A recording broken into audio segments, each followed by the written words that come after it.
ഇന്ന് പുലർച്ചെയാണ് പഹൽഗാം ഭീകരാക്രമണത്തിൽ പാകിസ്ഥാന് ഇന്ത്യ ചുട്ട മറുപടി നൽകിയത്. പുലർച്ചെ 1:44 ഓപ്പറേഷൻ സിന്ദൂർ എന്ന് പേരിട്ട സംയുക്ത സൈനിക ആക്രമണത്തിൽ പാക് ഭീകര കേന്ദ്രങ്ങൾ തകർത്തു.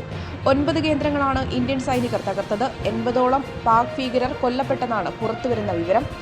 ഇന്ത്യ ഈ സർജിക്കൽ സ്ട്രൈക്കിനായി ഉപയോഗിച്ചത് സ്കാൽപ് മിസൈലുകളാണെന്നാണ് റിപ്പോർട്ട്. റാഫേൽ യുദ്ധവിമാനങ്ങളിൽ നിന്നാണ് ഇന്ത്യൻ സൈന്യം സ്കാൽപ് മിസൈലുകളും ഹാമർ ബോംബുകളും പാകിസ്ഥാൻ ഭീകരരുടെ താവളങ്ങൾ ലക്ഷ്യമാക്കി തൊടുത്തുവിട്ടതെന്നാണ് റിപ്പോർട്ട്.